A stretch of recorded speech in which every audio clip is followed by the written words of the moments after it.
Good. Vandeham Sri Guru Sri Yuta Padakamalam Sri Gurun Vaishnavanscha Shri Rupam Sagrajatam Sahagana Raghunathanvitam Tang Sajivam Sadvaitam Savadhutam Parijana Sahitam Krishna Chaitanya Devam Shri Radha Krishna Padan Sahagana Lalita Sri Vishakhanvitamscha Helodhulita Kedaya Vishadaya Pronilada Modaya Samyat Shastra Vivadaya Rasadaya Chittarpitonmadaya Shashvat Bhakti Vinodaya Samadaya Madhurya Maryadaya Sri Chaitanya Dayanithe Tavadaya Bhuya Damandodaya. So we're going to continue with Damodar-astakam. We're now on the fourth verse, which goes like this. Varam deva moksham namokshavadhim va nachanyam vrineham vareshadapiha idam te vapurnath gopalabalam sada me manasya virastam kimanyai. So that is, O God of boons, that's Varam Deva, I do not seek from thee salvation even in the best degree. So it's moksham and mokshavadhin, va, either. Nor do I choose or any boon require. This, my dear Lord, is my only desire, that this, that's idam te, Vapurnatha Gopala Balam, that this life form as the young cowherd boy may in my mind remain. Sada me manasi avirastam. What other joy with this blessing could equal or exceed? Certes, I have for other boons no need.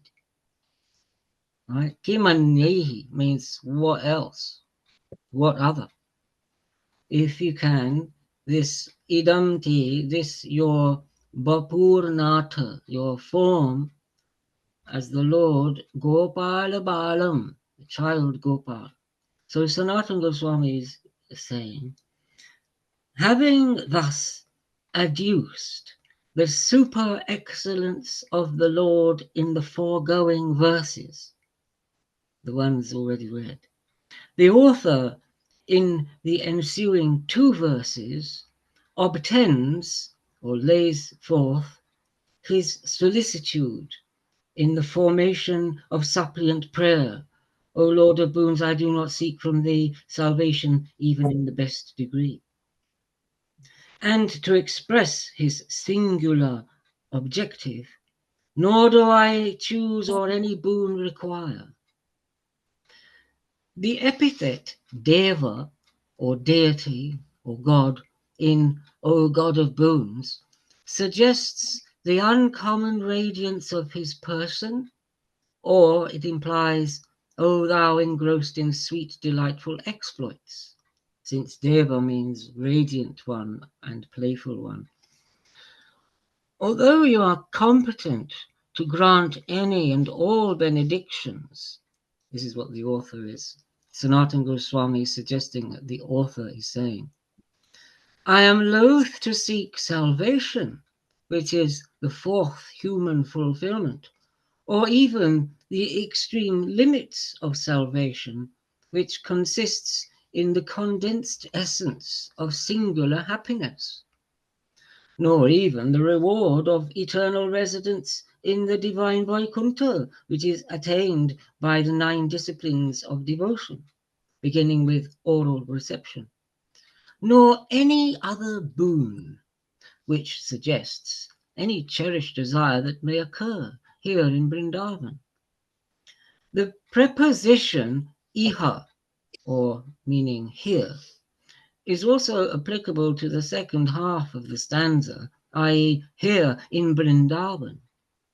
There is also a comparative sequence in the progression from indeterminate salvation, moksha, residence in Vaikuntha, etc., leading to the hypaxis, which is the top, the climax, which has been elaborated in the second part of my Brihat Bhagavatamrita. So you have to read that, where it is argued that superior to salvation is residence in Vaikuntha. Superior to residence in Vaikuntha is the experience derived from the 9 disciplines of devotion, beginning with oral reception. Again, we find in the Bhagavatam, Lord, let us to perdition be consigned, for sins committed, yet with conscious mind, if we, like bees, your lotus feet attain, we would in any place willing remain. That's joy and vijay when they're being sent away. Srimad Bhagavatam 3:15-40, which confirms that the deep absorption in oral reception and other practices surpass the excellence of the otherwise coveted residence in Vaikuntha, since such absorption occasions the experience of dwelling in Vaikuntha anywhere and everywhere. It's good, isn't it, what Sanatana Goswami is saying? Amazing. You really hear him. It is Sanatana, especially when you said, you have to read my Brihad Bhagavad. When he said that. Yeah, well, he didn't say that. I added that. He says in my Brihad okay, Bhagavatam, sorry. I'm the one who added, so you have to read Okay, well, you channeled him anyway. It worked. Haribol. So the Lord might say, Krishna, that is, well, what benediction would you have then? To which the poet, I would choose, dear Lord, for the perpetual manifestation of the vision in my mind, here in Vrindavan, and in the manner whilom described, of your form as the beautiful cowherd child. You are, albeit, the indwelling monitor in the hearts of all, but still I choose the perception of this beautiful cowherd child. Then the Lord, but surely salvation and dwelling in my celestial abode are worthy boons. To which the poet, what of that? What need is there of salvation or any other boon? None, I say, since all joy and fulfillment culminate in thee. Conversely, the poet continues, in the privation of that true gain, even the possession of all other accomplished perfections were paltry and trivial ends, and lamentable in the extreme. Such is the implication of the phrase, certes I have for other boons no need. Well, all right, saith the Lord, salvation you may reject. But would you not prefer to dwell in my celestial realm, behold my majestic four-armed form, and in my society hold pleasant and familiar conversation with me? The poet insists, what need have I of any other boon? Let me have the perpetual inward vision of this thy beautiful person, and experience the limits of fond and loving affection. On the particular excellence of the inward perception of the divine form, there is an elaborate discourse delivered by Pipalayana in the region of Tapaloka, which can be found in the second part of my Brihad Bhagavatamrita. So you have to read that. Thus, the prayer in seeking a benediction is blended with the glorification of the comparative superiority of the boon desired, in which manner the ensuing verses are expressed. And that's it. Wow. So we're on text 5 next. Does anyone else want to start? No, please. That was really, really great having that commentary, Sanatana Goswami. And because the whole commentary is a commentary on the Brihad Bhagavatamritam, really, Well, it's alluding to that, what he's established there. For those who certainly. don't know the essence of the Briha Bhagavatamritam, what it is, it's the whole journey of gradations, you see. And each gradation, you think, wow, that's brilliant. And then you go, no, there's more. Just go a little.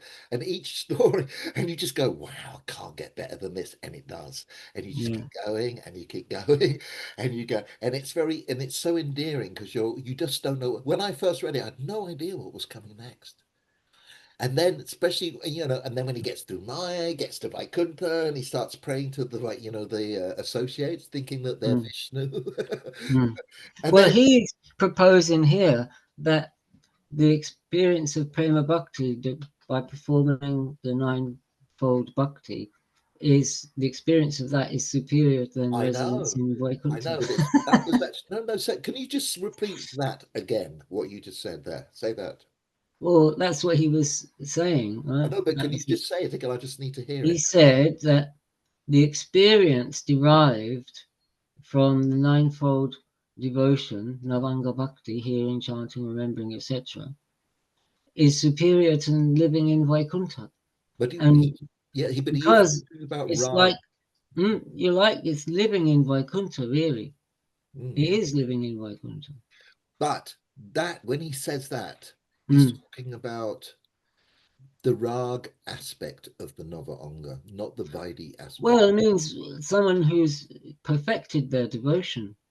Well, yeah, Yeah, someone who you through that and up yeah, through those processes, that's yeah, higher than even being there because it's you're there. yeah, It's not a material place. That's yeah. the There's whole thing. nowhere to go. I know. I had this whole discussion with Atmatattva, you know, based on Jivadharma, basically, that whole thing where the Babaji comes in, somebody comes into the grove, and the Babaji, shh, don't wake the parrots because they'll disturb Mm. Radha and Krishna. And you go, wait a minute, he's coming into the Kunja and he's in the Leela, and it's all big one thing when you're in it, if you know what I mean. So, anyway, yes, I will Let's go stop to babbling and then Hastinapur. let us start. Narayanam namaskritya naram chaiva narottamam deving saraswatim vyasam tato jayam udirayet. Om namo bhagavate vasudevaya. So Lomasha said, so this is the Tirtha Jatra Parva, which is part of the Aranyaka Parva, and Yudhishthira and his brothers and Draupadi are being shown the Tirthas by Lomasha, and he's talking to them.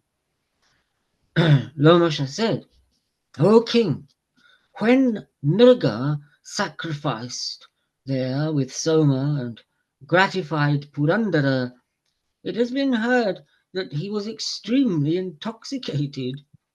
Here the gods, together with Indra and the Prajapatis, performed many different kinds of sacrifices and donated large amounts of stipends.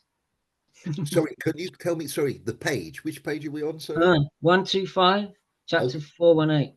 okay, thank you. Stipends. 125. Mhm. Mhm. At 7 horse sacrifices, King Amurta is at a certain place and showing what other people did sacrifices there. Donated large Amurta Rayasa, satisfied the wielder of the Vajra with Soma. Here, at these 7 sacrifices, everything was made of gold, though at usual sacrifices they are made of wood or clay. At these sacrifices of his, 7 rituals became renowned. On each of his sacrificial stakes, 7 rings were established. O Yudhishthira, the gods themselves, together with Indra, erected radiant and golden stakes at his sacrifices. At the grand sacrifices of Gaia, the lord of the earth, Indra was intoxicated on Soma, and the Brahmanas on stipends they received. The many grains of sand on this earth, the many stars in the sky, and the many drops of rain that can never be counted. O great king, like that, uncountable were the riches that Gaia gave away to the Sadasyas and at those 7 sacrifices, the priests and assistants. Even if those objects can be counted, it is impossible to count the stipends given by that giver of stipends. The golden cows were constructed by Vishwakarma, and he used these to gratify the Brahmanas who assembled from many directions. O Lord of Earth, when the great-souled Gaia performed his sacrifices, the earth was covered everywhere with sacrificial stakes, and there was little space for more. O descendant of the Bharata lineage, he attained Indra's world through his deeds.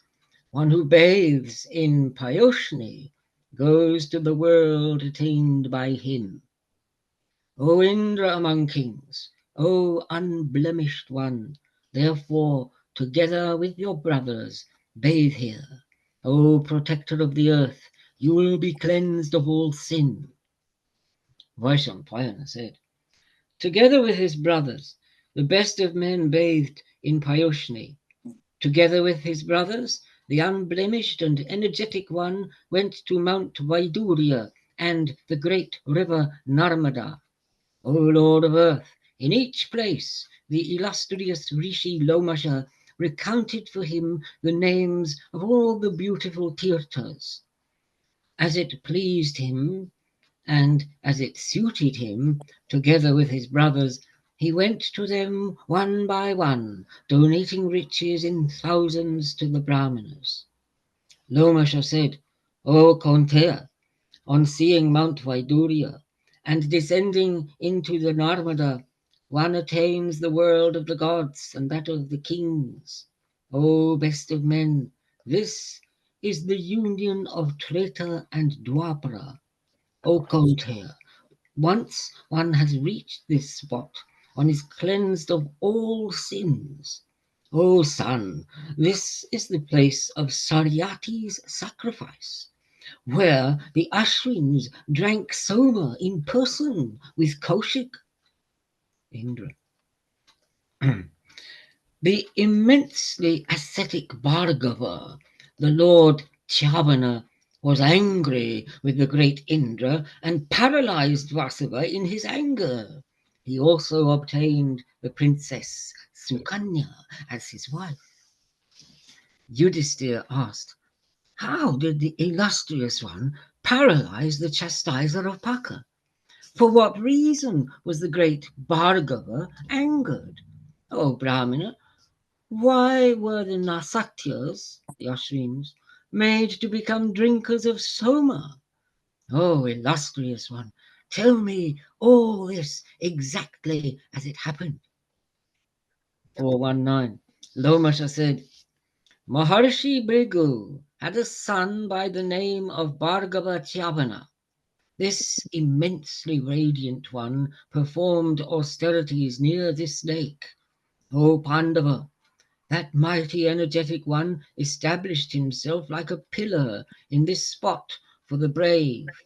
O Lord of Earth, he remained in the same spot for a very long period of time. O King, after a long period of time, the Rishi was covered by an anthill, and that was covered with creepers. This was covered by ants. Thus, that intelligent one became like a mound of earth on every side. O King, he continued with his austerities inside that anthill. After a long period of time, a king named Saryati came to amuse himself in that beautiful and supreme lake. O descendant of the Bharata lineage, there were 4,000 women with him, ones he had married. There was also a daughter named Sukanya, and her brows were beautiful. Surrounded by her friends and adorned in diverse ornaments, she roamed around and approached Bhargava's anthill. On seeing The beautiful trees there, the one with the beautiful teeth, began to roam around, surrounded by her friends. She was beautiful, young, and intoxicated with pangs of love. She broke off the branches of the trees in the forest, burdened with heavy blossoms. The wise Bhargava saw her alone, when she was without her friends.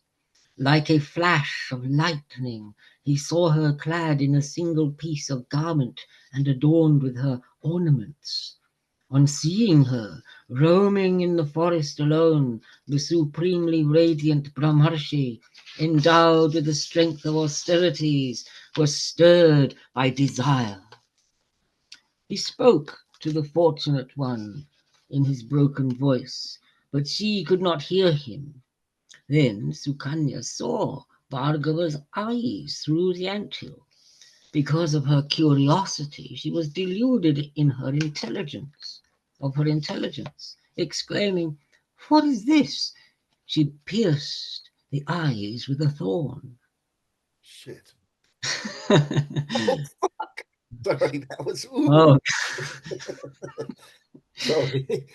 he was easily stirred to great rage when his eyes had been pierced. He was angered. He cursed Saryati's soldiers that all their bowel and bladder movements Oh, should cease. wow. On seeing that the bowel and bladder movements of his soldiers had stopped, the king was saddened and asked, "The great-souled Bhargava is old and is equally prone to anger. He is always engaged in austerities. Who has injured him today, knowingly or unknowingly? Tell me the truth immediately." At that, all the soldiers replied, "We do not know of any injury. Do what you wish and find out through some other means." Sorry, I'm imagining all the soldiers they're constipated, they're all sitting there, they're dying for a shit. All right, all Sorry. right. No, but that's how they're saying it. I mean, Yeah, that's what's going on, man. that's right. Sorry. I would get in trouble for saying that at work. I know, but we're not at work. Good. Sorry. Then the king himself used conciliation and threats. He asked his group of well-wishers, but they did not know anything. On seeing her father saddened and his soldiers oppressed by distress, Sukanya then said, "When I was roaming, I saw some shining being inside the anthill. I thought that it was a firefly, and I pierced it." Having heard this, Shariati immediately went to the anthill. He saw Bhargava there, aged in austerities and aged in age. Joining his hands in salutation, the Lord of the Earth prayed for his soldiers. "Please pardon what that girl did to you out of ignorance." Bhargava Chavana then told the Lord of Earth, "She is beautiful and generous, but she has been overcome by grief and delusion. O king, give your daughter to me as a wife." Wow. "O Lord of Earth, I tell you truly that only then will I pardon." On hearing the Rishi's words, Saryati did not hesitate at all. He gave his daughter to the great-souled Chavana. After having married the maiden, Chavana became pacified. Having obtained the favors, the king returned together with his soldiers. The unblemished Sukanya obtained the ascetic as her husband. She always tended to him lovingly and observed the rules of austerities. The one with the beautiful face, devoid of discontentment, served the fire and the guests and swiftly began to worship Chavana. I'll read a bit more because I like this. Please, yeah, carry on. Lomasha said, "O king, after some time, the gods, who were the two Ashwins, saw Sukanya. She had just bathed and was naked. On seeing the beautiful limbs of the one who was like the daughter of the king of the gods, the Nasatyas, the Ashwins, came to her and said, 'Oh, one with the beautiful thighs, whose are you? What are you doing in this forest? Oh, fortunate one, we wish to know about you. Oh, beautiful one, therefore tell us. At that, Sukanya covered herself and told the best of the gods, I am Sharyati's daughter. I am Chavana's wife and property.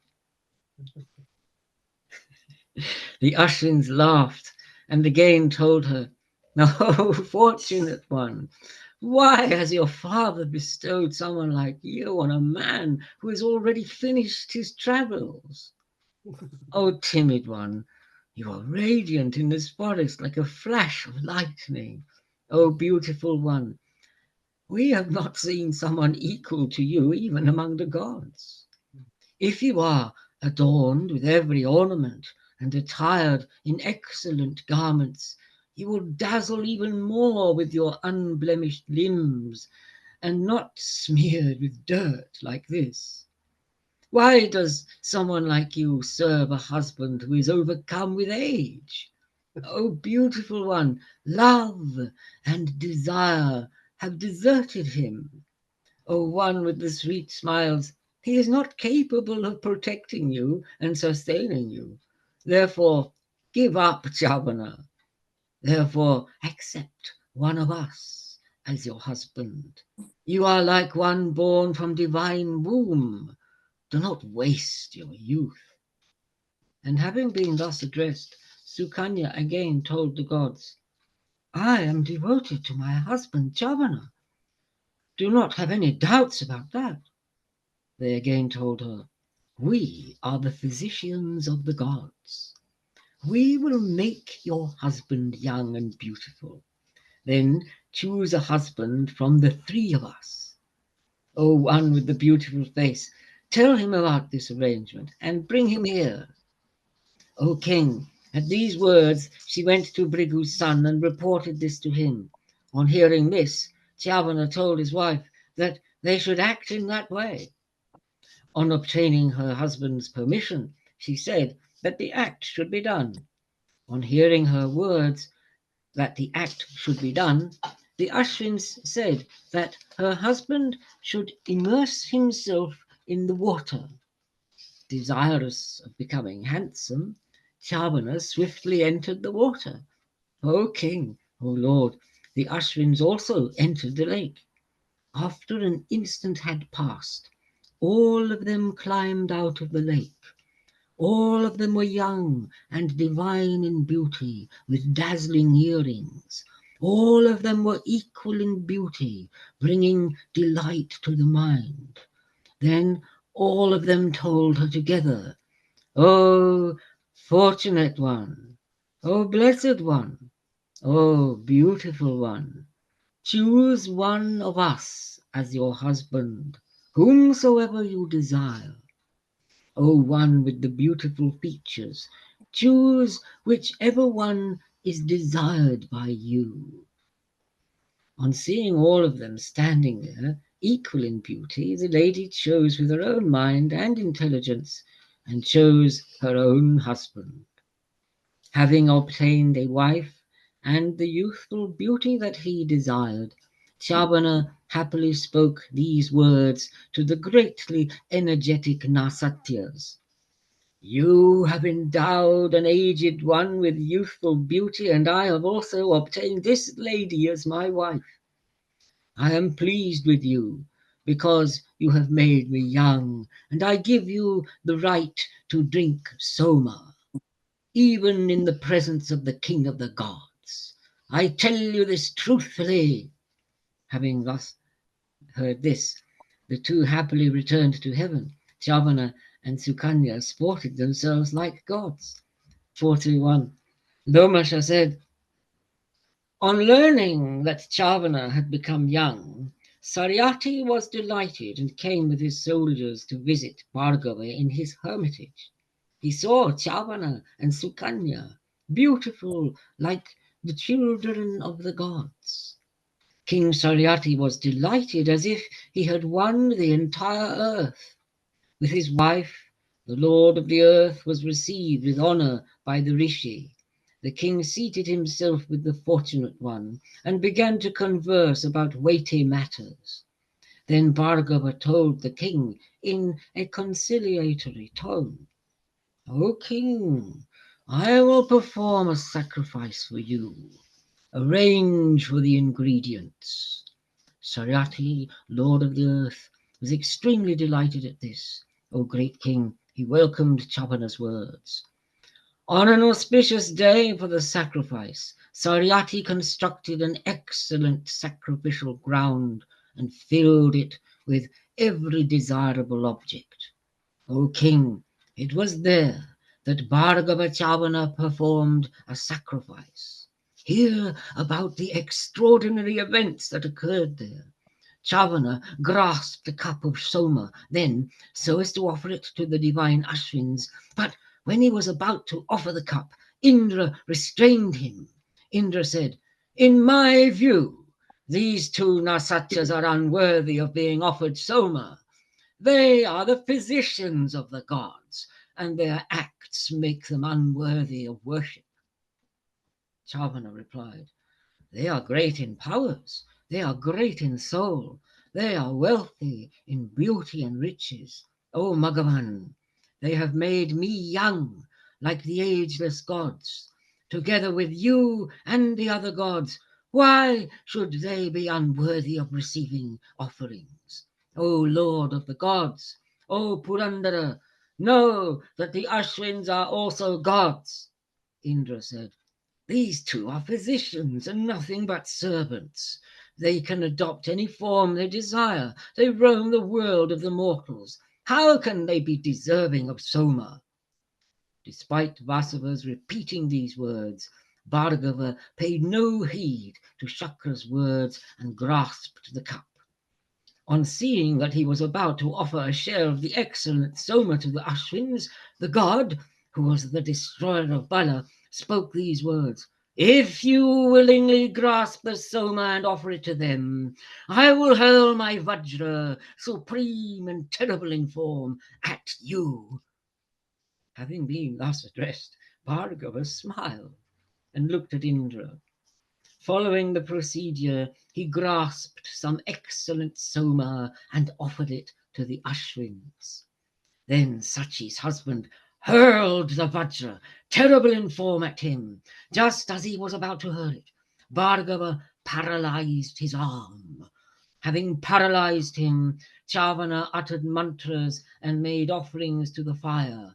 Having succeeded in his objective, the greatly energetic one was about to cause violence to the god. Having decided this, with the strength of his austerities, the sage created a gigantic asura by the name of Mada, intoxication, great in valor and immense in form. His body was incapable of being measured by the gods or the demons. His mouth was terrible. It was gigantic and full of sharp teeth. One of the jaws rested on earth and the other stretched up to the heaven. He had 4 fangs that extended for 10,000 yojanas. His other fangs extended for 10 yojanas. They had forms like walls and looked like the tips of spears. His arms were like mountains, and each was 10,000 yojanas long. His eyes resembled the sun and the moon. His mouth looked like death. He licked his mouth with his darting tongue, as fickle as lightning. His mouth was agape, and his sight terrifying, as if he were about to swallow up the earth by force. In great rage, he rushed at Satakratu as if to devour him. The world resounded from the noise of his great and terrible roar. I think I've gone on a bit. Mathura, where are you? Okay, if you insist, but I was going to say I don't mind you continue. Well, I'd love it, but I don't want to be No, no, no, no, no. hogging the whole No, no, show. no. It's not about Especially hogging. It's just that it's just maybe so. Carnai likes reading. It's incredibly good. Just please carry on, just at least a bit more. I don't know. Does this I story will, go on? but Carnai would Uh, uh, definitely want to have a go, and Roger. no, I want to do a little bit, but it's so Okay. good, and it's All so. right, one more then. Yeah, one more. One Go more. on. It's Okay. not too long. Yeah, yeah. So 422, 125. Lomasha said, on seeing mother, terrible of face, and with a gaping mouth like that of death himself, approach with the intention of devouring him, the god Satakratu licked the corners of his mouth in fear. His arm was paralyzed. Oppressed by fear, the king of the gods told Chavana, O Bhargava, from today the Ashwins will be deserving of Soma. O Brahmana, I truthfully give you my word. You do not understand an endeavor that is unsuccessful. Your words are the supreme law. O Brahmarishi, I know that you never act out of falsehood. You have decided today that these Ashwins are deserving of Soma offerings. O Bhargava, I engineered this to ensure that the power of your valor might be spread once more, and so that the fame of Sukanya and her father might spread in the world. Therefore, show your favors to me. Let it be as you wish. At these words of Shakra, the great souled Bhargava's wrath was swiftly appeased, and he set Purandara free. The valorous one divided Mada and distributed him in drinks, women, gambling, and hunting, in which it had earlier been created again and again. Having thus thrown Mada away, he satisfied Indra with Soma and also the Ashwins, together with the other gods. Having performed the sacrifice for the king, the supreme among eloquent ones became famous in the world because of his valor and sported with his beloved Sukanya in the forest. O king, his lake shines there, noisy with birds. Together with your brothers, you must offer oblations to the ancestors and the gods there. O protector of the earth, O descendant of the Bharata lineage, having seen this and Shitataksha, you should go to the Saindava forest and see the streams there. O great king, you should touch the water at all the Pushkaras. There is Mount Archika, inhabited by the learned. It is always full of fruit and always has flowing streams. The winds make it the supreme of regions. O Yudhisthira, there are many hundreds of sanctuaries constructed by the 30 gods there. This is the moon's tirtha, worshipped by the rishis, the Vaikanashas, rishis, and the Valakilyas. There are 3 sacred peaks and 3 springs. You can circumambulate them one by one and perform your ablutions as you desire. O Kaunteya, O Lord of men, Shantanu, Shunaka, and both Nara and Narayana obtained the eternal regions here. O Yudhisthira, the gods and the ancestors always sleep with the Maharishis on the Mount Archika and perform austerities there. Worship them, O Lord of Earth. The Rishis prepared the charu there. There is also Yamuna with the eternal currents, where Krishna engaged in austerities.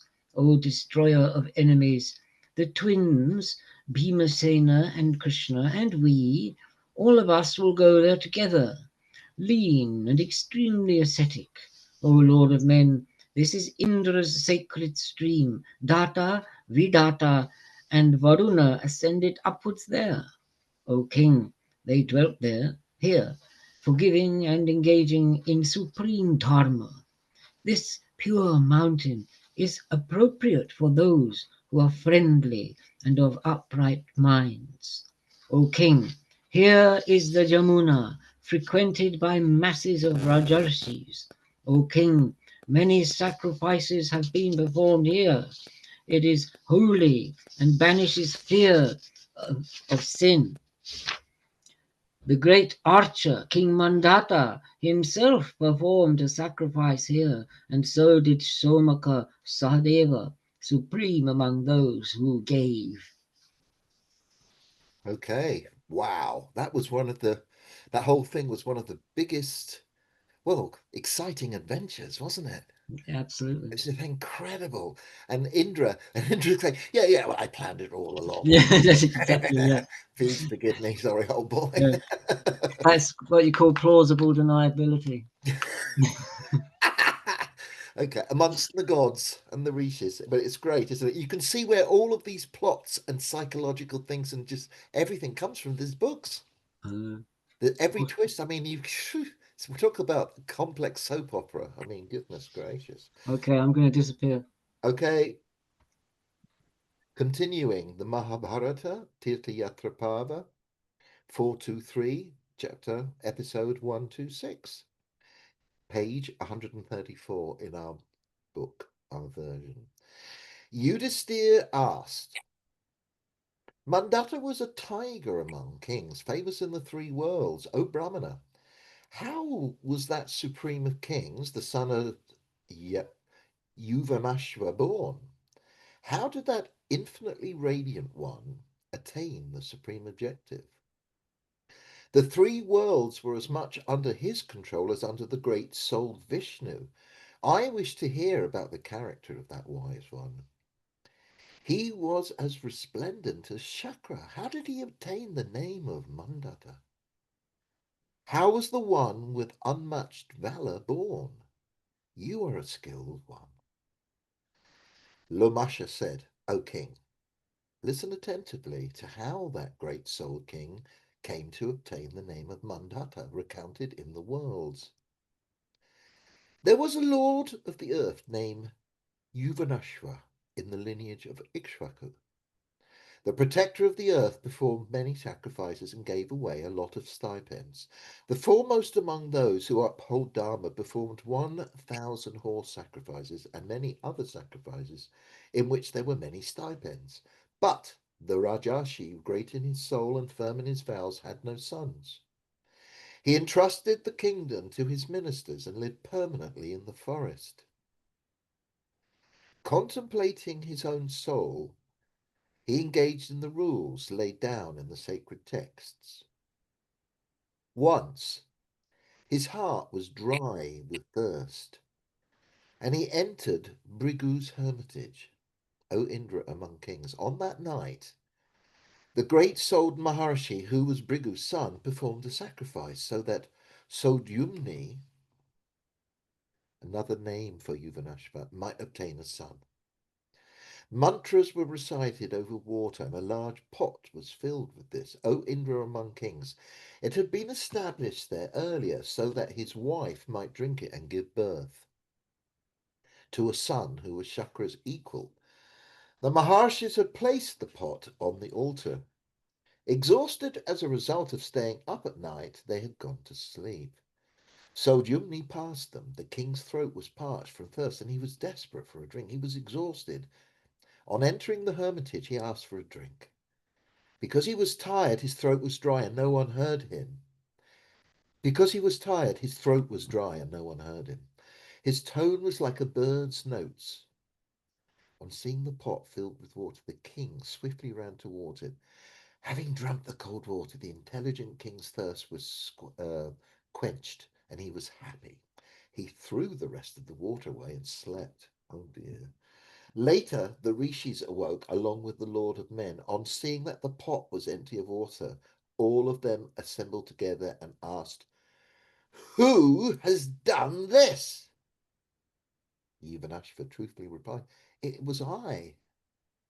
The illustrious Bhargava then said, This was not right.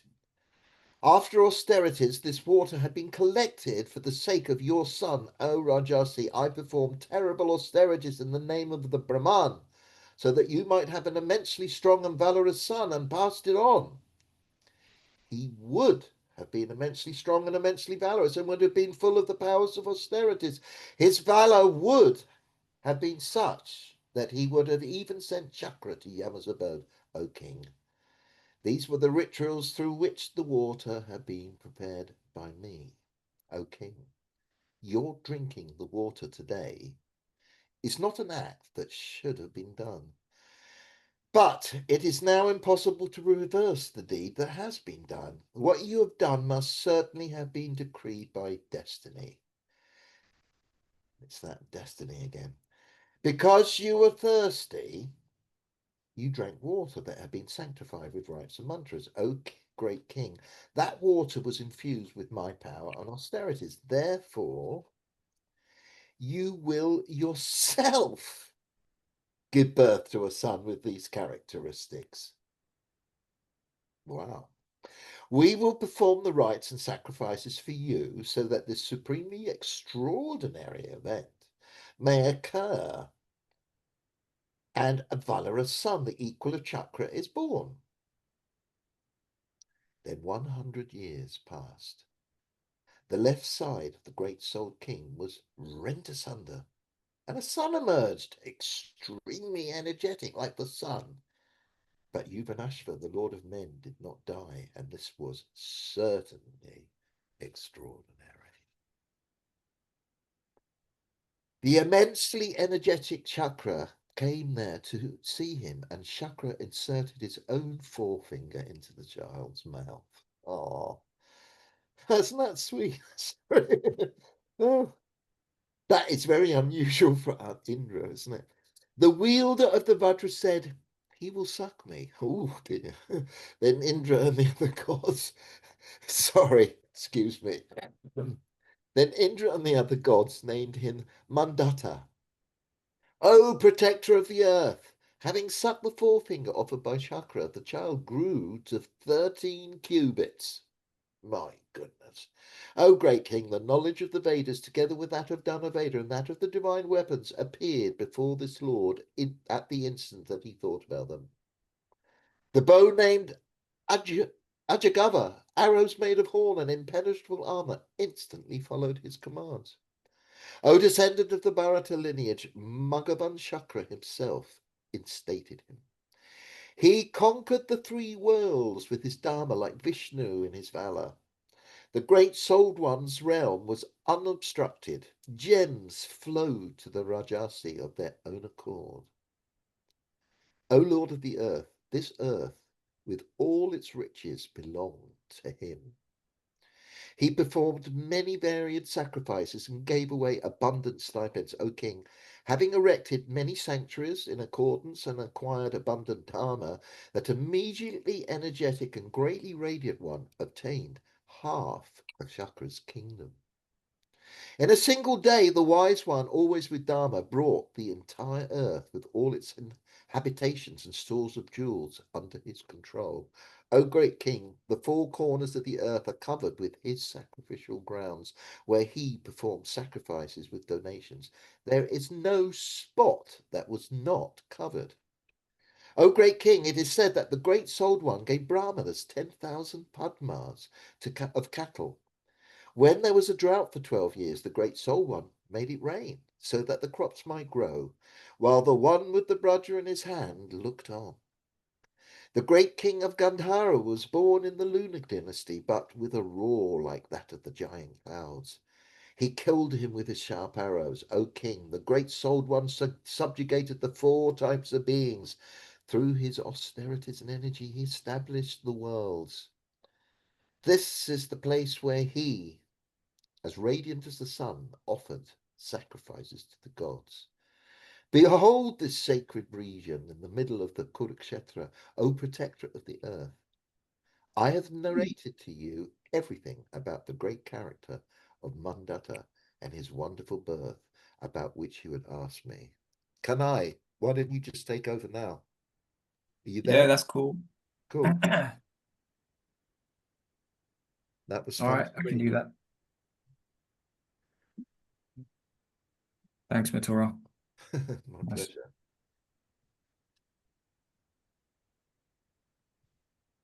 424.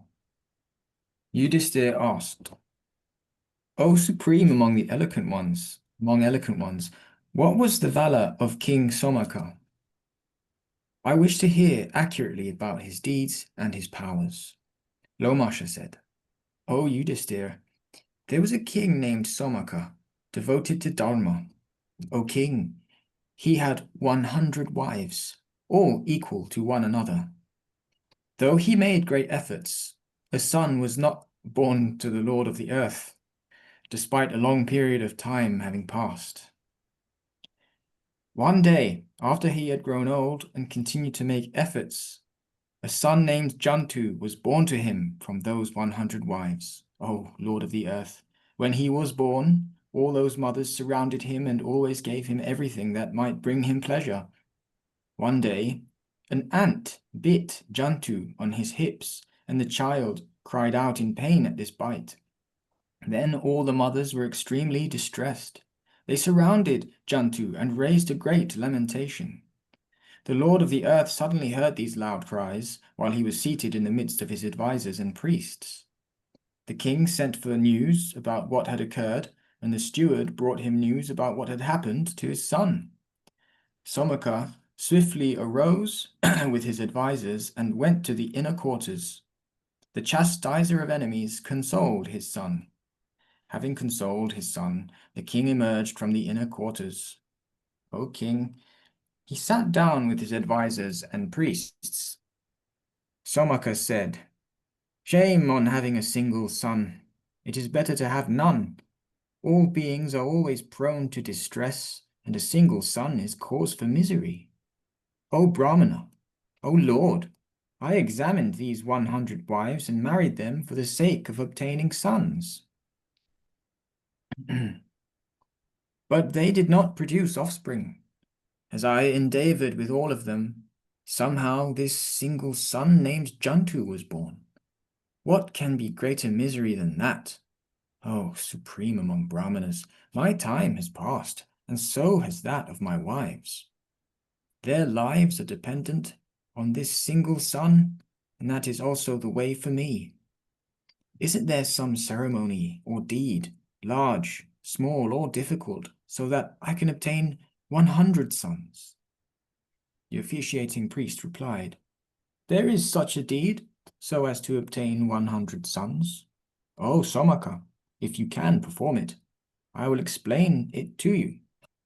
Somaka said, Whether it is a good deed or a bad one, if it can get me 100 sons, know that I will perform it. O illustrious one, explain it to me. The officiating priest replied, O king, I will perform the rite, and you will sacrifice Jantu. Then, within a short while, 100 fortunate sons will be born. When he is offered in the sacrifice, his mothers will inhale the smoke, and all of them will give birth to extremely valorous sons. Jantu will also be born as your son from the same woman. A golden mark will be seen on his left side. Do not try this at home. 425. Somaka said, O Brahmana, whatever needs to be done, in whichever way, let it be done accordingly. In a desire to obtain sons, I will do everything that you ask me to. Lomasha said, Then Somaka performed a sacrifice and offered Jantu. Out of affection for their son, the mothers forcibly tugged at him and cried out, Alas, we are dead! Overcome with great distress, the mothers grasped him by his right hand, but the officiating priest grasped him by the left hand and pulled. As they screamed like female ospreys, he dragged their son away. Following the prescribed rites, he offered him as an oblation into the fire. Wow. O descendant of the Kuru lineage, yeah. As the offering was made, the distressed mothers inhaled the smoke and suddenly fell down on the ground. All the king's women then conceived. Wow. O Lord of the earth, O descendant of the Bharata lineage, after 10 months had passed, a total of 100 sons were born to all of them and Somaka. O descendant of the Bharata lineage, Jantu was the eldest, and he was born to his former mother. They loved him more than their own sons. He had the golden mark on his left side. Among those 100 sons, he was the best in terms of qualities. Then Somaka's preceptor, the chief priest, went to the supreme world, and after some time had passed, Somaka also followed him there. He saw him being cooked in a terrible hell, and asked, "Oh, Brahmana, why are you being cooked in this hell?" Then the preceptor, who was being cooked in terrible fires, told him, "Oh, king," what does it sound like to be getting cooked? "I sacrificed," not laughing, "I sacrificed for your sake, and these are the fruits of that deed." Having heard this, the Rajarshi told Dharmaraj, that's Yama Dharmaraj. So having heard this, the Rajarshi told Dharmaraj, "I will enter this place.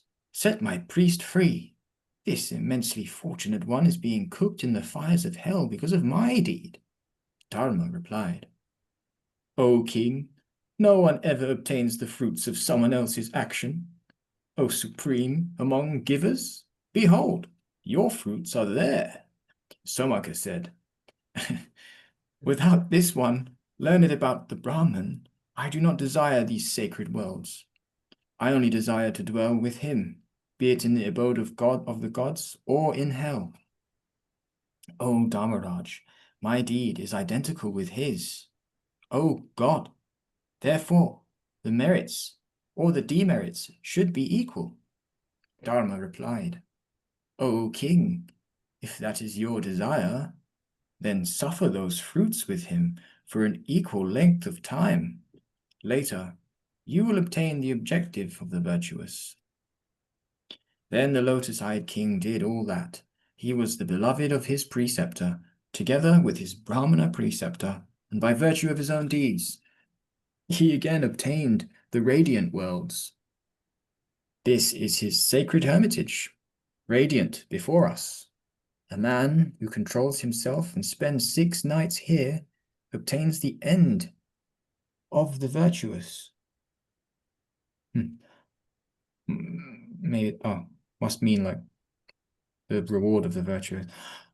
O Indra among kings, O extender of the Kuru lineage, devoid of fever and controlling our souls, we must spend 6 nights here. Ready yourself. 426. Lomash said, "O king, it is said that Prajapati himself sacrificed here in ancient times. That sacrifice, named Ishtikrita, lasted for 1,000 years. Ambarisha, the son of Nabhaga, performed a sacrifice on the banks of the Yamuna. Through his sacrifices and austerities, he attained the supreme objective. This is the region where King Nahusha performed an extremely holy sacrifice and gave away 10 padmas to the assisting priests." King Nahusha, meaning Yayati, the son of Nahusha. O Kaunteya, the immensely energetic Yayati was a universal emperor who rivaled Shakra. Behold his sacrificial ground there. See how the ground is spiked with many different kinds of sacrificial altars and seem to sink down under the weight of Yayati's sacrificial deeds. Here is a shami tree with a single leaf. There is a supreme sanctuary. Behold Rama's lake. It's Parashuram. Behold Narayana's hermitage. O Lord of the earth, this is the path followed by Richika's immensely energetic son. Footnote here, because it's a long one, I'll say footnote. Richika's son is Jamadagni, and Jamadagni's son is Parashuram. The text used the word son in an extended sense, and Parashuram rather than Jamadagni is meant. So you mean, yeah. So he means Parashuram. When he traversed the earth, immersed in yoga on the banks of the stream Ropya. O descendant of the Kuru lineage, when I recited this genealogy, listen to what a When I recited this genealogy, listen to what a Pishacha woman adorned with ulu colors once said. An footnote, an ulu color is a wooden mortar used for cleaning rice. So, what she said when he recited the genealogy. Eat curds in Ugandhara, spend the night in Achyutashthala, then bathe in Bhutilaya, and dwell there with your sons. After having spent one night there, if you stay for a second night, then the deeds of the day will be different from the deeds of the night. Rather esoteric. Footnote, beyond the suggestion that one shouldn't dwell there for more than one night, it is impossible to understand what this means. End of footnote. Sorry, that statement there, sorry. O Yeah. descendant of the Kuru lineage, when I recited this genealogy, listen to what a Pisacha woman adorned with ulala colors once said. It's like, Yeah. where did she come from? She's just like this. I just went off on a whole trip about suddenly there's this really cool kind of almost witch doctory lady kind of thing. I've been in Bangladesh in scenes with weird witch doctor ladies in the middle of villages with dreadlocks on, and you get these Ready images. with curses. Yeah, kind of like anyway, sorry. It was just like, wow, where did this suddenly this is the story that it was once said. Yeah. Anyway, Yeah. eat curds. And then he was suddenly off Yeah, yeah. the It should have story. been like, eat curds. Yeah, it should have been told more like a little prophecy sounding thing, isn't it? Yeah, Like, okay, carry on. Yeah. uh, so after that little riddle from her, O supreme among the Bharata lineage, O Kaunteya. Sorry, could you read that whole thing? Could you read it again? I suddenly kind of sent you on a deep. Could you read what she said, starting from that? Eat curds, da da da da da. Can you? Yeah, so she said, so while he was just saying, when he was there reciting the genealogy, listen to what a Pishacha woman, adorned with ulu colors, once said. Eat curds in Ugandhara, spend the night in Achyutashthala, then bathe in Bhutilaya, and dwell there with your sons. After having spent one night there, if you stay for a second night, then the deeds of the day will be different from the deeds of the night. O supreme among the Bharata lineage, O Kaunteya, O descendant of the Bharata lineage, therefore we will stay here tonight. This is Kurukshetra's gate, O king. It is here that King Yayati Nahusha performed sacrifices where many jewels were given away, and Indra was delighted.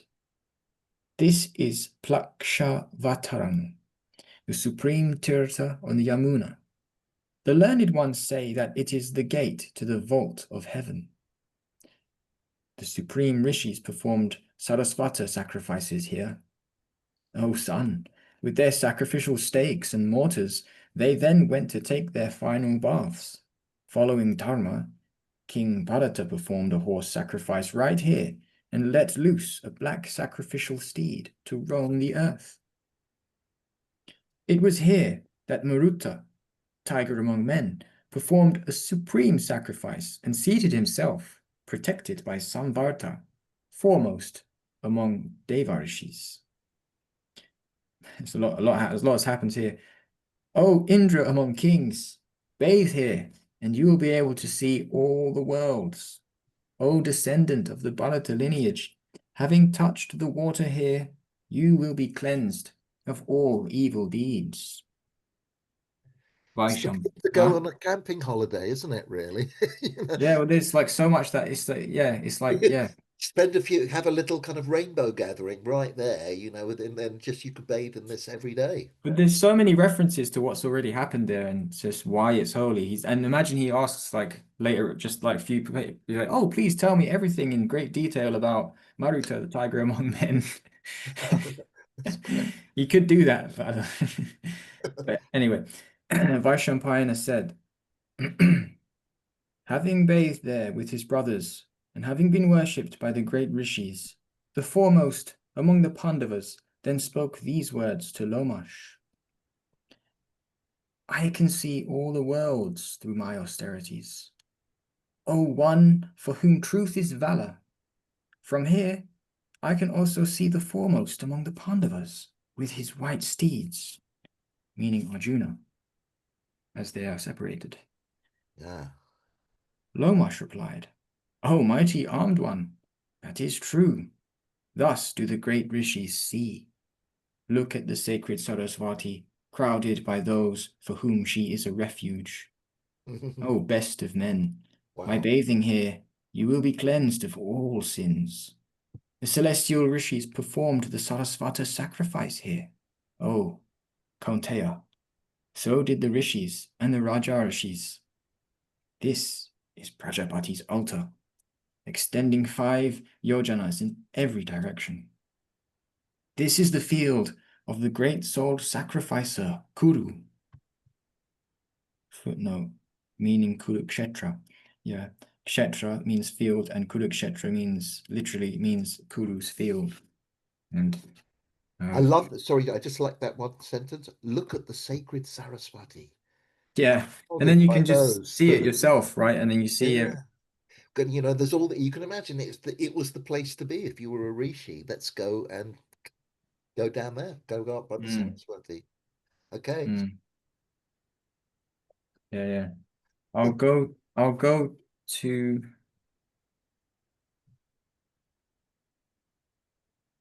how much further should I go to? I mean, I could just like, what's my limit? I think that you because there's quite a few people who go. There's a few It's people half left. past. Okay, let me do till 428 so that the next reader can Yeah. prepare Okay. themselves, yeah? Okay. So that's not long, that's gonna be like 5 minutes. Yeah. Well, I don't mind. You do that to decide who it's going to be. Ah, And who is going to be the next reader? I don't know. Normally it's Mathura. I know. I'm just kind of just. I mean, I'm really enjoying your reading. I could go on a little bit long. I mean, I could go beyond. I was just looking how much further. If you went beyond 428, you'd go to wait page 146. You could take it up to there. I don't mind. yeah. Are you up? Do you I don't want mind either, to? I would enjoy it. Sorry, Okay, you. let's just Yeah, they're just. yeah, let's I'm authorizing you, being the host of this thing, that you can okay, do cool. that.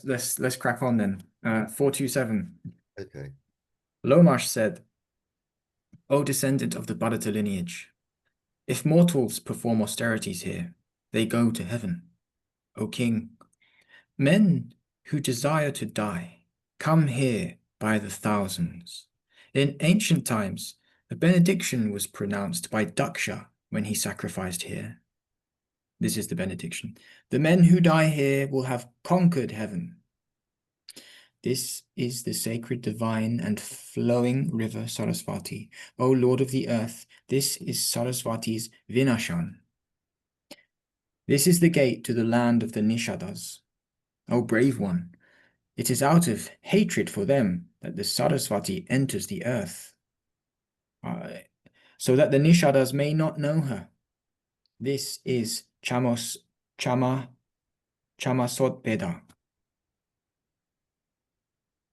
Footnote, having disappeared into the desert, the Saraswati reappears in 3 places further downstream, Chamasodbeda, Shirobheda, and Nagobheda. Okay, end of footnote. So this is Chamasodbeda, where the Saraswati can be seen. All the sacred and divine rivers that go towards the ocean merge into her here. O destroyer of enemies, this is the great Tirtha known as Sindhu, where Lopamudra went to Agastya and accepted him for her husband. O one who shines like the sun, this is the dazzling Tirtha of Prabhas. This is sacred and holy, the cleanser of sin, and is favored by Indra. The supreme Tirtha, by the name of Vishnupad, can be seen there. Here is the extremely sacred and beautiful river Vipasha. Because of sorrow for his sons, the illustrious rishi Vasishta tied himself up and threw himself down, arising again, freed of his bonds. Footnote. The story has been recounted in section 11, volume 1. Forgot that. End of footnote. O destroyer of enemies, behold, with your brothers, the region of Kashmira, sacred in every way and frequented by Maharishis. O descendant of the Bharata lineage, it is here that a conversation took place between all the rishis from the northern region, Nahusha, Agni, and Kashyapa. O great king, the gate to Manasa is evident. Here, in the midst of this mountain, the illustrious Rama, Parashuram again, created a region for the rainwater to flow. This is the renowned Vati Kashanda, where valor comes from truth. It is to the north of Videha, and its gate cannot be breached. This is the auspicious place named Ujjanaka, where sacrifices of barley were made and where the illustrious rishi Vasishta lived with Arundhati. This is the lake named Kushavan, where there are 1 trillion beds of kusha grass. Rukmini's hermitage is here, and she conquered her anger and found peace here. So that the footnote for Rukmini. Rukmini is Krishna's wife. It looks like it's just got a typo here. So it says Rukmini rather than Rukmini. End of that. O Pandava, O great king, you have heard of the great mountain Brighutunga, where meditations assemble. You will see it and the rivers Jala and Upajala near the Yamuna. Performing a sacrifice there, Ushinara surpassed Vasava. O Lord of the earth, O descendant of the Bharata lineage. To know whether the king was an equal of the gods, Vasava and Agni came there to test the great-souled Ushinara and desirous of granting him a boon. Indra became a hawk and Agni became a dove and came to his sacrifice.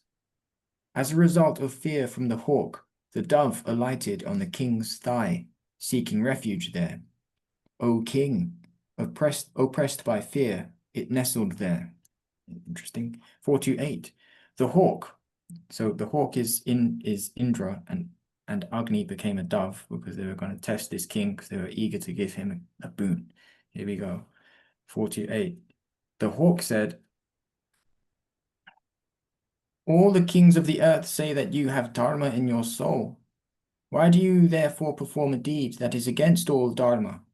O king, I am suffering from hunger, and this is my decreed food. Do not protect it out of avarice for dharma, otherwise you will discard dharma. The king replied, O great bird, this bird is terrified out of fear for you and has sought shelter. To protect its life, it has sought refuge with me. O hawk, do you not see that it is supreme adharma for me to give up this dove, which has sought refuge from fear? O hawk, can be seen that this dove is agitated and trembling. It has come to me for its life. Giving it up merits condemnation.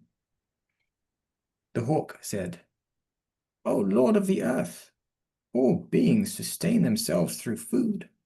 They prosper through food and live because of food. One can live for many nights after giving up objects that are difficult to discard, but one cannot live for a long time after giving up food. O Lord of the earth, if I am deprived of my food, my life will give up my body and tread the path from which one does not return. Death. O one with dharma in your soul, after my death, my son and wife will perish. While protecting the dove, you are not protecting many lives. Dharma that stands in the way of another dharma is not dharma at all. It is evil dharma. O one for whom valor is based on truth. Dharma that does not conflict with anything is the right Dharma. O Lord of the earth, when there is a conflict, you must decide in accordance with what is important and what is unimportant. That should be Dharma where there is no conflict. Very convincing hawk. O king, after measuring the important with the unimportant and determining what constitutes Dharma and what does not constitute Dharma, you must decide that to be Dharma, which is weightier, and act accordingly. It's The king amazing. replied, did you all right with that? It's just amazing. It's just like so far out. It's Yeah. it's really, well, the whole book is about Dharma, isn't it? So it's like the nuances And of, debating Dharma and its its yeah, nuances. Yeah. it's just like, it's like, Context. because it's subtle. It's like, wow, it's, it's not obvious. Let's get into the, let's strip it down. Okay, carry on. Yeah. So the king replies, O supreme bird, your words seem to bring much welfare. Are you Suparna? King of the birds, that's another name for Garuda. There is no doubt that you are conversant with Dharma. You have spoken many attractive words, full of Dharma. I do not see anything that is not evident to you. Then how can you think it virtuous to discard someone who has sought refuge? O bird, all your efforts are to get food. You are capable of appeasing your hunger through other food, that which is more plentiful. For your sake, I will now cook whatever you desire: cow, bull, boar, deer, or buffalo. The hawk said, O great king, I do not desire a boar, a bull, a deer, or anything else. I do not eat them. What use are they to me now?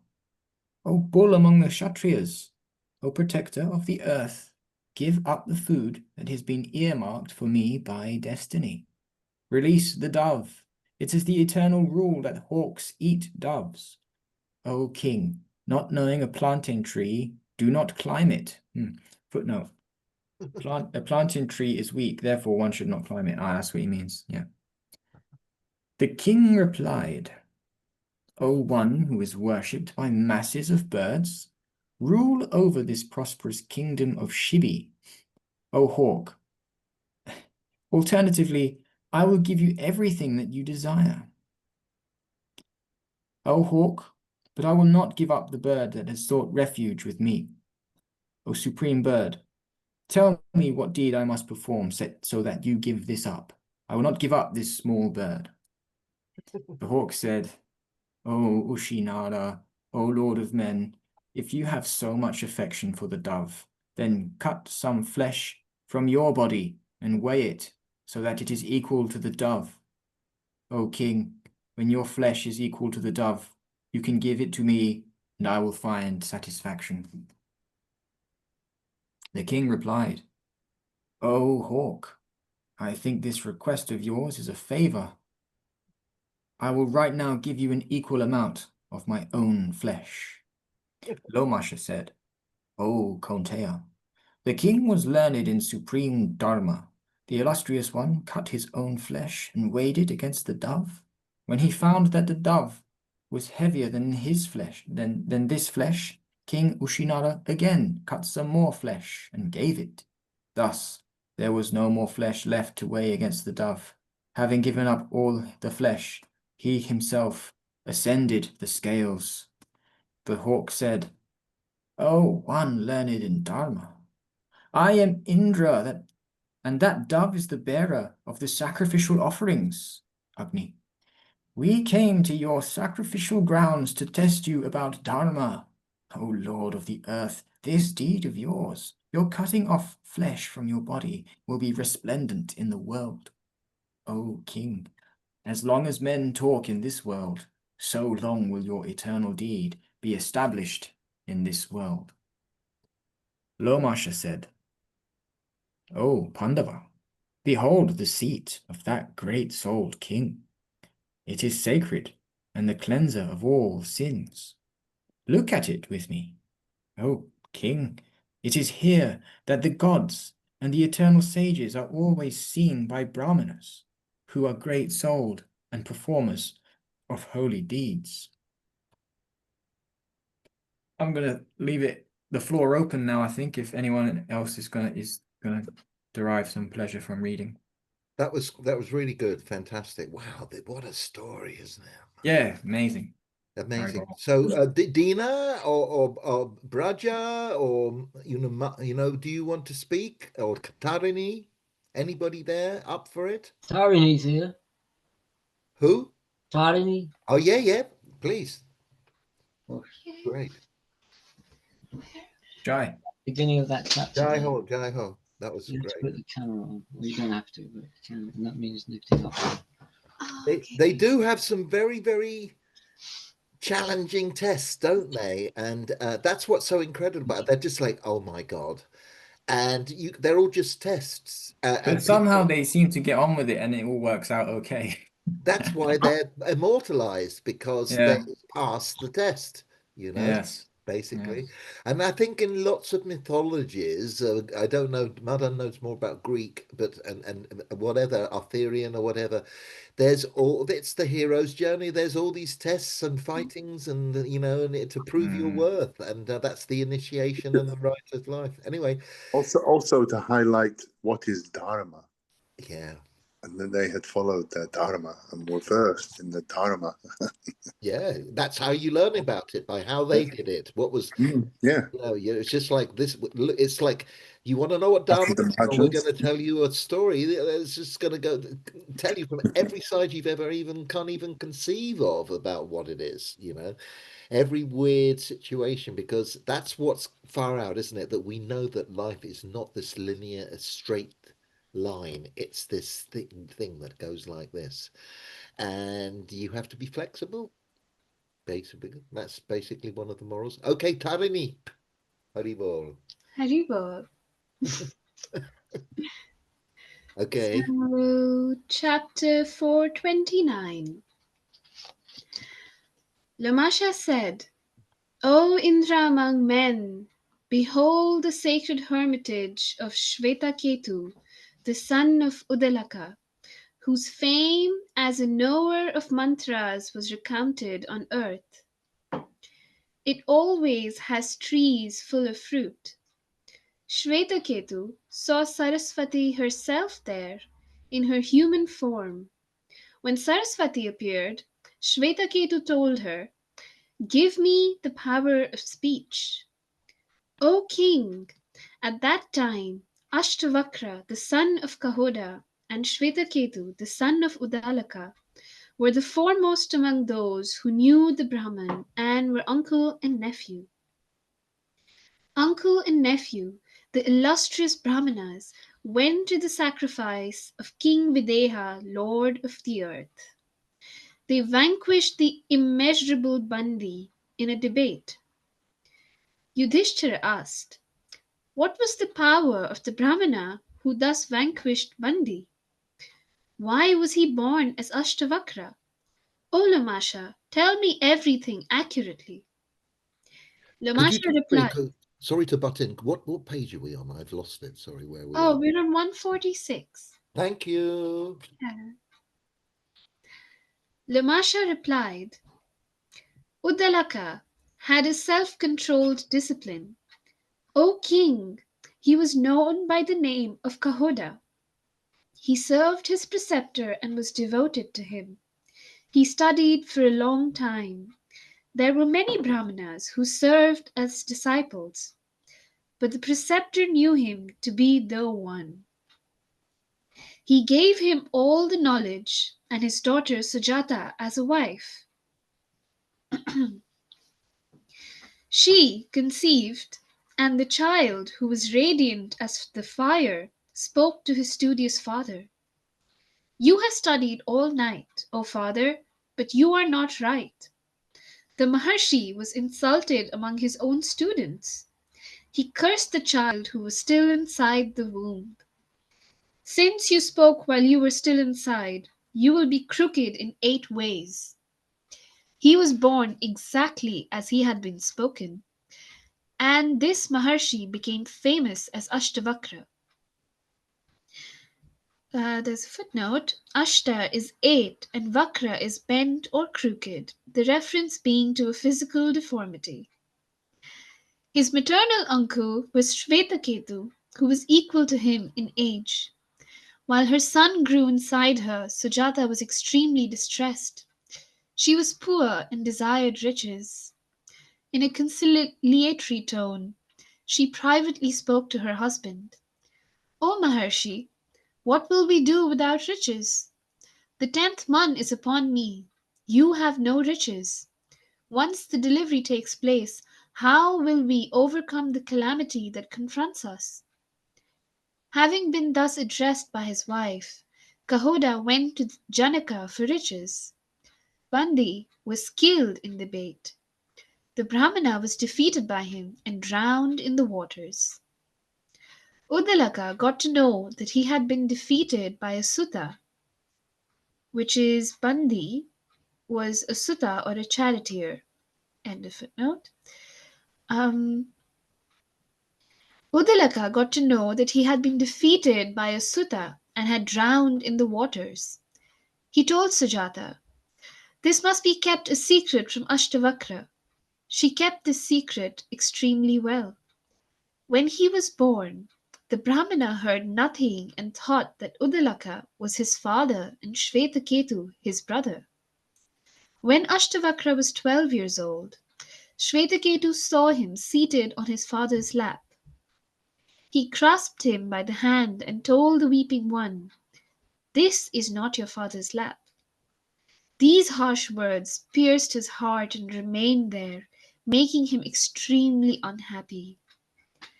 Weeping, he went home and asked his mother, "Where is my father?" Sujata was extremely distressed. Scared of being cursed, she told him everything.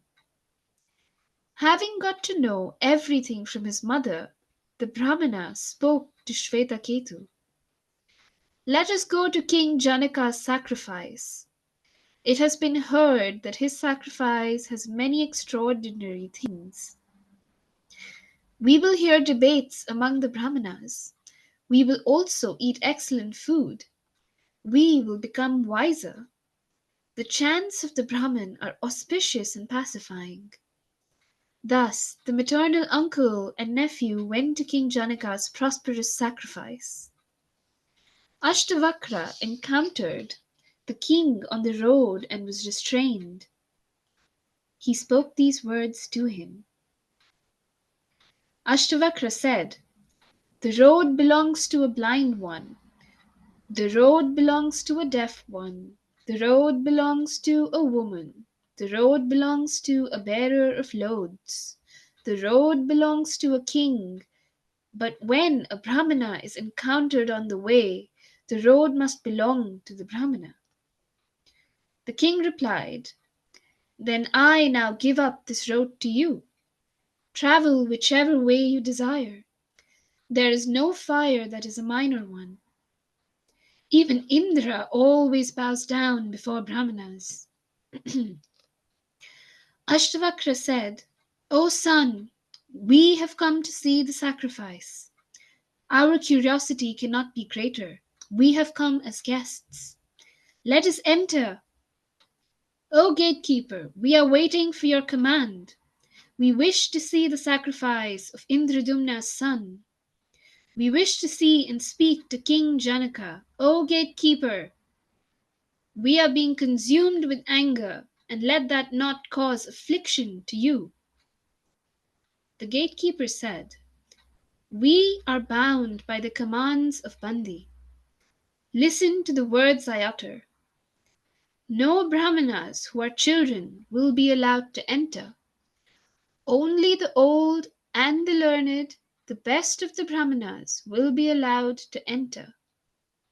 Ashtavakra replied, "O gatekeeper, if entry is allowed to the aged, then I have a right to enter. We are aged because we have observed vows. We have a right to enter because of our knowledge of the Vedas. We have served and are in control of our senses. We have faithfully trodden the path of knowledge. It is said that children should not be slighted. If touched, a young fire also burns. The gatekeeper said, "If you know, recite the single-syllabled and many-formed verse invoking Saraswati. Look at your limbs. You are a child. Do not boast. It is difficult to obtain success in debates." Ashtavakra replied, "Age cannot be deduced from the growth of the body, just as the number of knots on a shalmali tree does not indicate its age. Whether it is short or small in form, it is aged because it is full of fruit.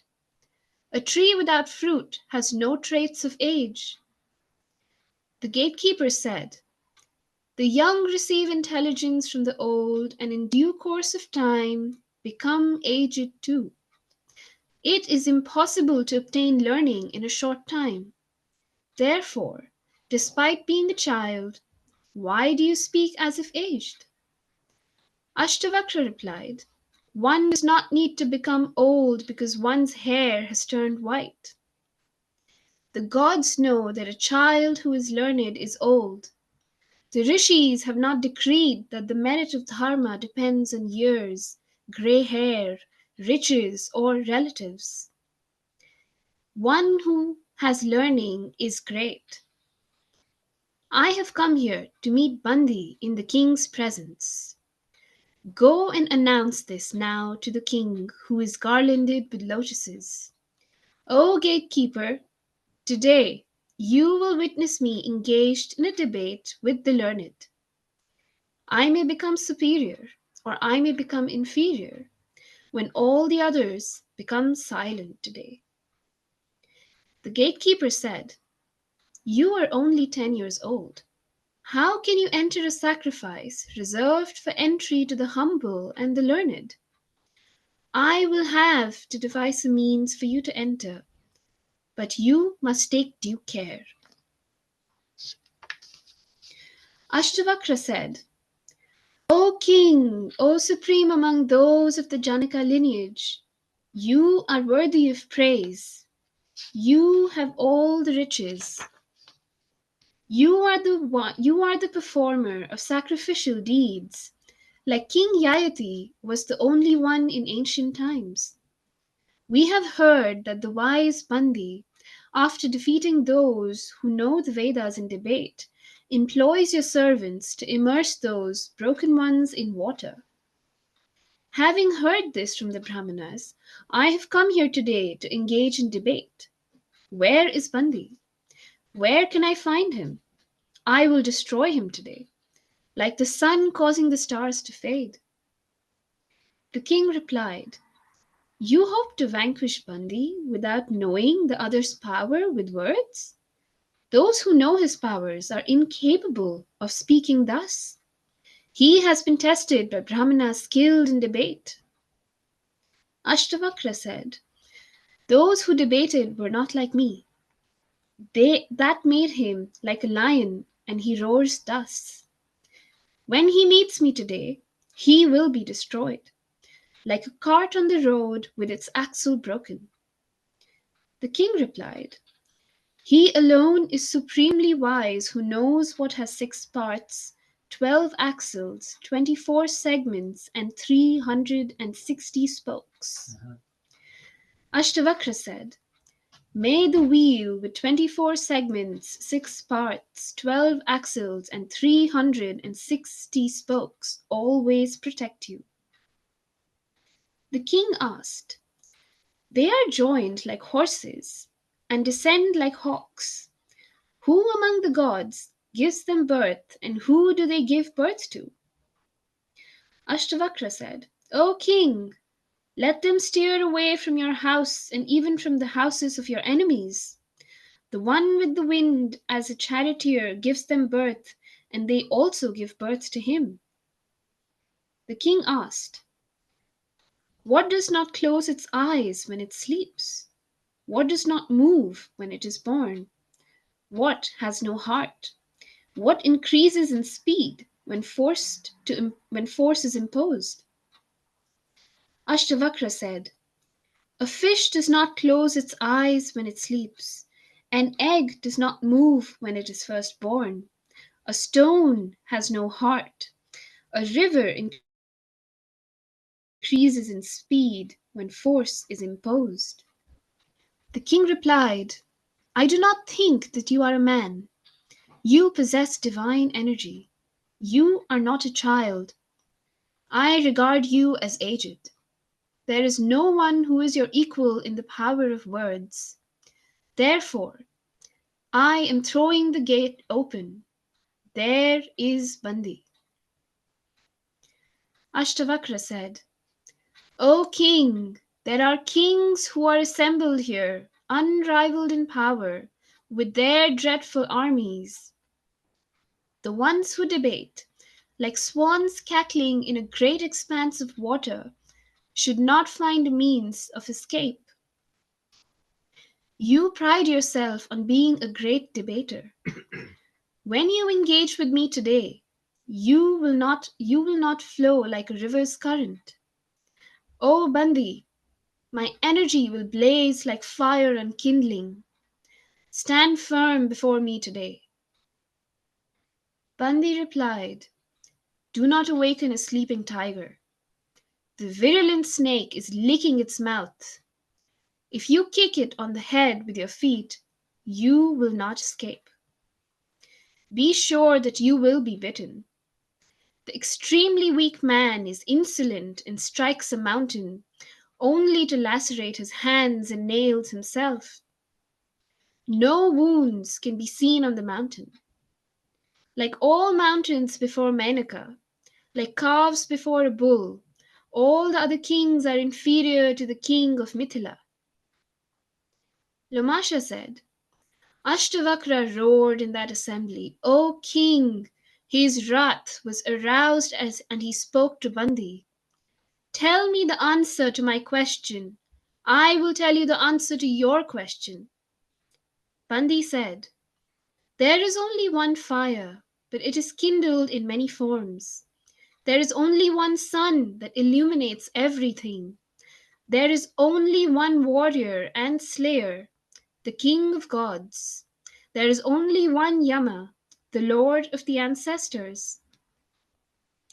Ashtavakra replied, Indra and Agni roam together as friends. There are two Devarshis, Narada and Parvata. There are two Ashwins. There are two wheels to a chariot. As decreed by the Creator, wife and husband live together. Bandi said, beings are born thrice as a result of their deeds. The Vajapaya is united with three. Thrice do the Advaryus perform the act of pressing. It is said that there are three worlds and three sources of light. Ashtavakra replied, there are 4 stages of life for a Brahmana. 4 are required to complete the sacrifice. There are 4 directions and 4 varnas. It has always been said that cows have 4 feet. Bandi said, there are 5 fires. The Pankti has 5 feet. There are 5 sacrifices. There are 5 organs of sense. It has been seen in the Vedas that Apsaras have 5 tufts of hair.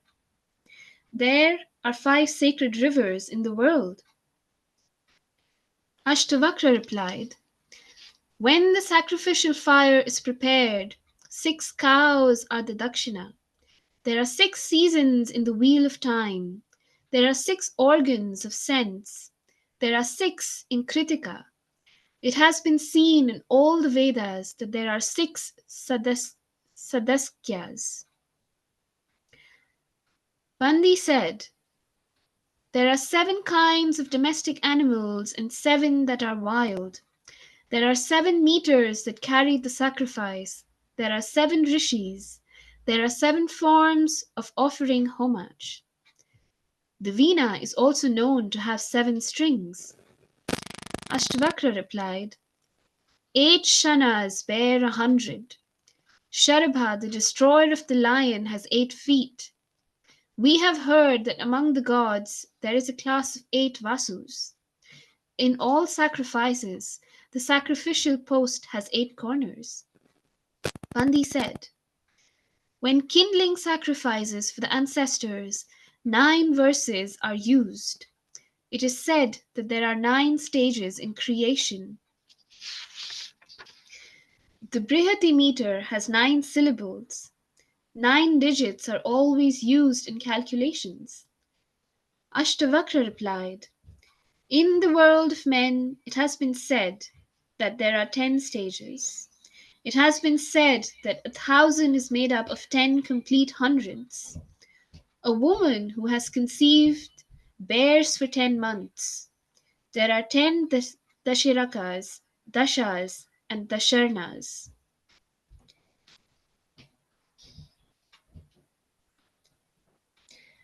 So Dashirakas, Dashas, and Dasharnas is a little difficult to understand. The Dashirakas, Dashas, and Dasharnas are all tribes or clans of people mentioned in the Mahabharata. Perhaps this means that each of these tribes or clans were further subdivided into 10 groups. Bandi said, 11 animals are used in the Ekadashi rite. There are 11 sacrificial stakes. There are 11 changes in the breath of life. It has been said that there are 11 Rudras among the gods.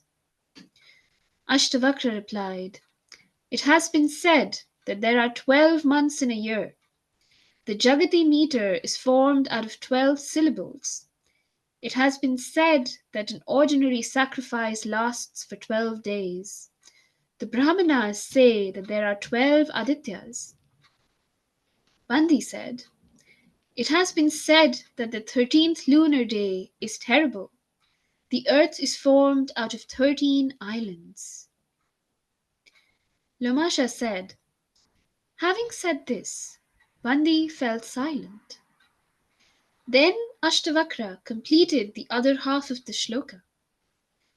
Keshi travelled for 13 days. It has been said that the Ati Chanda meter has 13 syllables. At that, when they saw that the Suta's son had fallen silent, a loud applause arose. His head was lowered and he was immersed in thought. But Ashtavakra went on reciting.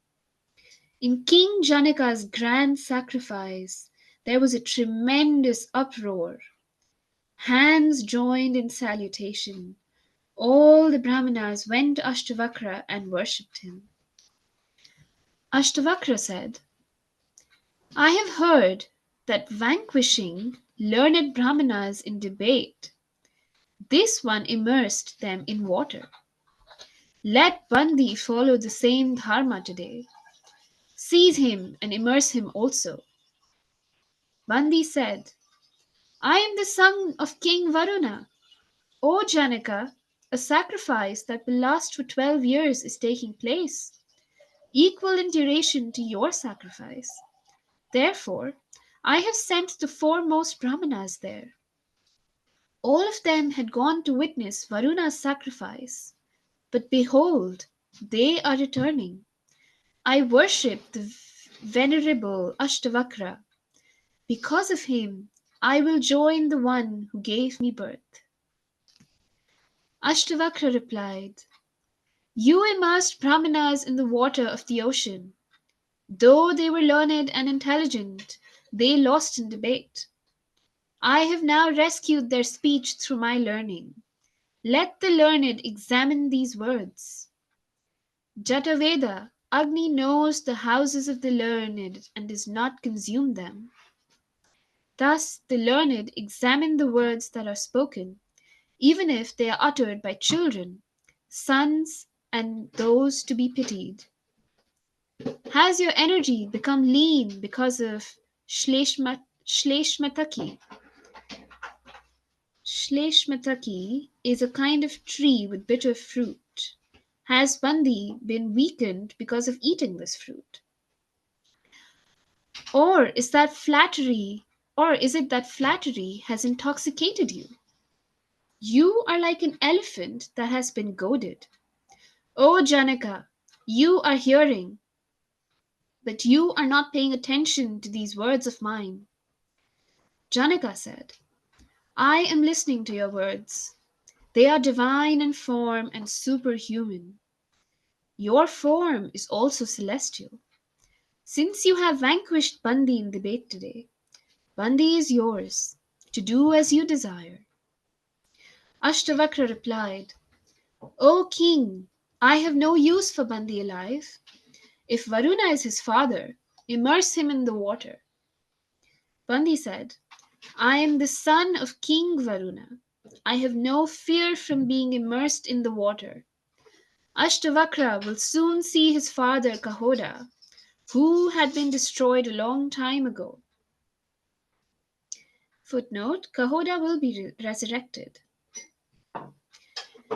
Lamasha said, Then Varuna's great-souled son showed homage to all the Brahmanas. All of them arose and approached Janaka. Kahoda said, O Janaka, it is for this reason that men desire sons who will perform deeds. My son has performed the deed that I was unable to. O Janaka, to a weak one may be born a strong son, to a foolish one an intelligent one, and to an ignorant one a wise one. Bandi said, O king, may you be fortunate. Yama will use your sharp axe to chop off the heads of your enemies. At this sacrifice of King Janaka's, there were great recitations, and the best of Sama hymns were sung. Soma was drunk in copious amount at the sacrifice. Delighted in heart, the gods themselves partook of their sacred shares. O king, when all the Brahmanas arose, more resplendent than they had been before, Bandi obtained King Janaka's permission and entered the waters of the ocean. Ashtavakra showed homage to his father. As is proper, he was worshipped by the Brahmanas. Having vanquished the Bandi, he returned to the best of hermitages with his uncle. O Kanteya, therefore, with your brothers and with the Brahmanas, dwell here happily. O Ajamidha, with me you will then go to other sacred places, devoted and pure in your deeds. I think we should stop now. Yeah. Finish the chapter? Yeah. Matura! Yeah, that was beautiful. Wow, fantastic. Thank you, Tarani. That was very beautifully and eloquently recited. Beautiful. And, that was your blessing, the blessing of sisters to their brothers today. Thank you very much.